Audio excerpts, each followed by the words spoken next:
So dry January is coming to an end. In fact, the 1st of February falls on a Saturday this year. So I suspect lots of people will be out at the weekend celebrating the end of dry January. And listen, if you are all set on doing that too, that's fine. But this video isn't for you. Because in this video, I actually just want to speak to one type of person. Someone who is approaching the end of dry January and isn't sure what to do next. Maybe this is you.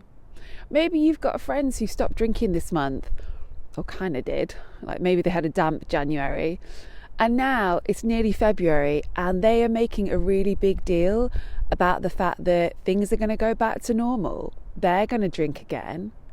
Or maybe you did actually tell yourself that you were going to stop drinking for 6 weeks or 100 days.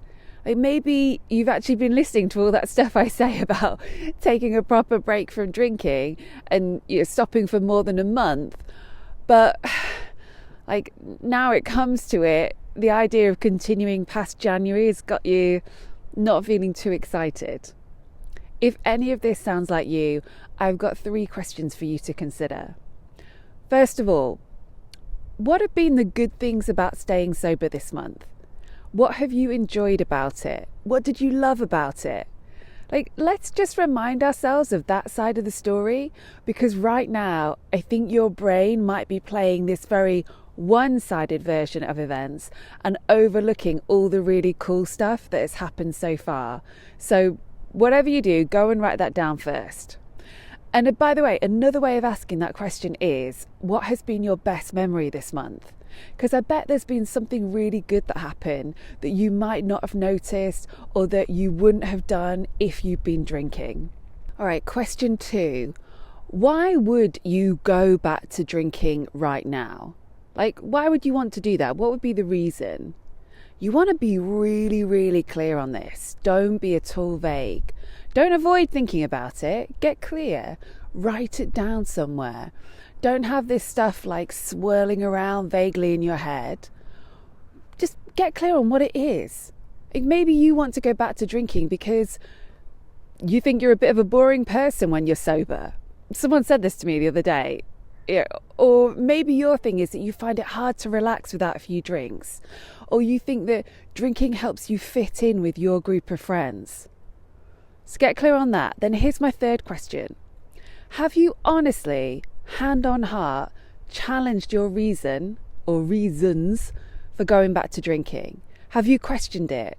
Or are you just accepting the stuff that your brain tells you as facts? Because here's what we know about your brain. It doesn't like change and it doesn't like uncertainty, but it really does like doing the same thing over and over again, even if that causes you harm and even if that means you're stuck in your comfort zone in a place that's not serving you with terrible consequences. And most of all, your brain loves jumping to conclusions and making up stories to explain things.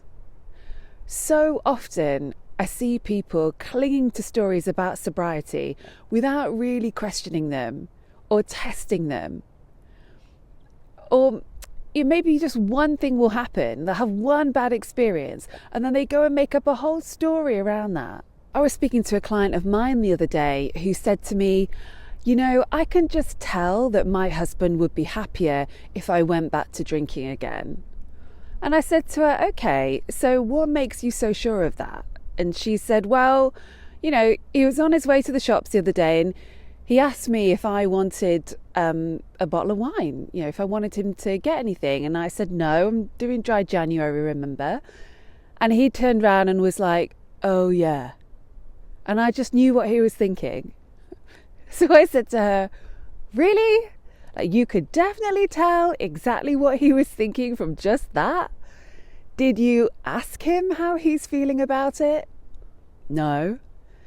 And even if he does prefer you drinking, do you do everything that your husband wishes? Do you pay attention to every single opinion of his? Do you just do it because he wants it? No. So there's lots more to explore with that one, but I give it as a small example of how you need to just really dig into these reasons why you think you want to go back to drinking.